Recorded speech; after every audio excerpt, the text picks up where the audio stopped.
So in this question, we have this equation in terms of theta, or in terms of sine and cosine theta, and we're asked to solve, so we need theta equals. And there's probably a statement that says theta is between 360 and 0 degrees. So the first thing you need to do whenever you see a cosine and a sine squared is remove the sine squared to write it in terms of cosine squared. So you can use the identity that says sine squared is equal to 1 minus cosine squared. So sine squared is 1 minus cosine squared. And then you can just rewrite the question.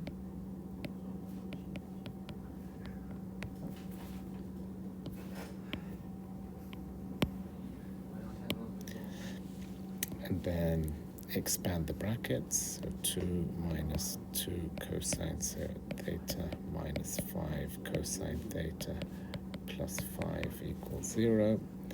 And then you can add the 2 and the 5. So you've got minus 2 cosine squared theta minus 5 cosine theta plus 7 equals 0. That looks like a quadratic equation, doesn't it? So it's a quadratic in cosine squared. So if I were to multiply both sides by minus 1, that would give me 2 cosine squared theta plus 5 cosine theta minus 7 equals 0. So I've changed the negative to a positive, the negative to a positive, and the positive to a negative. So if you imagine that this cosine is a new variable, if you imagine that our cosine is y, so y equals cosine theta, then cosine squared would be y squared.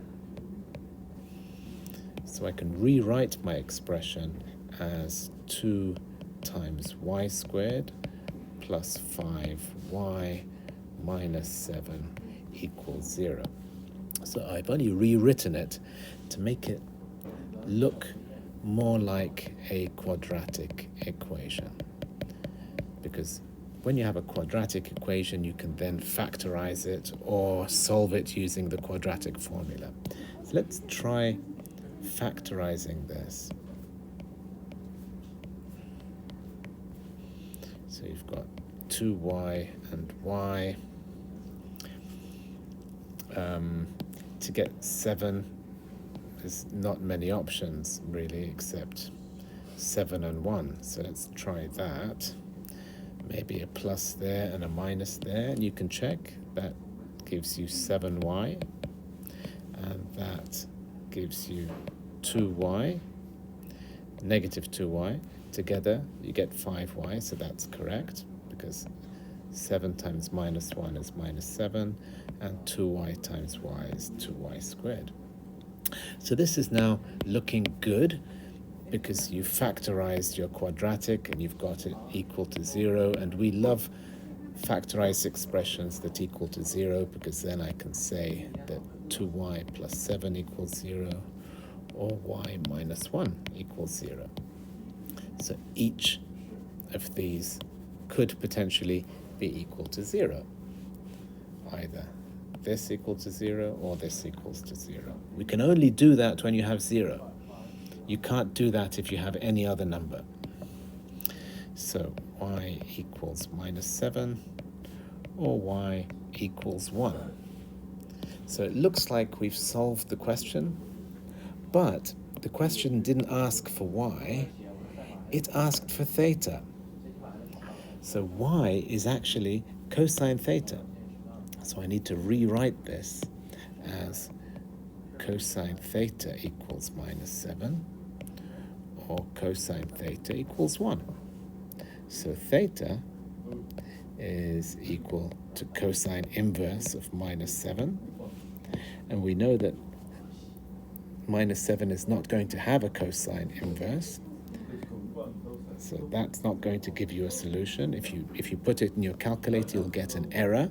So there's no solution for this. You can ignore this branch of the quadratic. This isn't going to give you a solution. So just ignore all that. We still need to write it, but it's not helpful for our solution.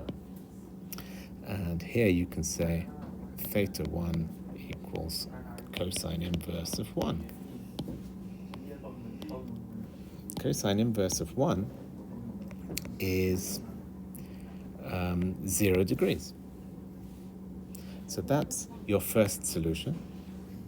Your second solution, theta 2, would be 360 minus your first solution. So that's 360 minus 0, which is 360 degrees. So that's your second solution. So you could say that theta equals 0 and 360. Now it depends whether the range you're given allows 360. If they had said less than or equal 360, we include the 360.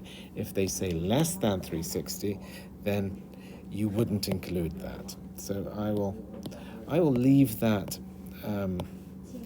in grey, and I will sort of allow this as a possibility.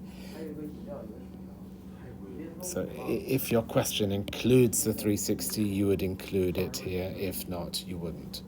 And it's fairly easy to check. You can take your solution and put it back there. You can check. So after you finish, you can check. You can put 0 in there, and you can put 0 in there. So sine of 0 is 0. Sine of 0, the cosine of 0 is 1. Minus 5 plus 5 equals 0. So that's a correct solution. So that's how you would answer a question like this. Make sure you change your sine squared to cosine squared to match what you have here. So these have to match. When they match, you can then write it as a quadratic. When you've got a quadratic, you can then solve it either by factorizing or using the quadratic formula, using A, B, and C, or by completing the square, whatever you feel comfortable with. And make sure after you find the first solution, you make sure you find the second solution.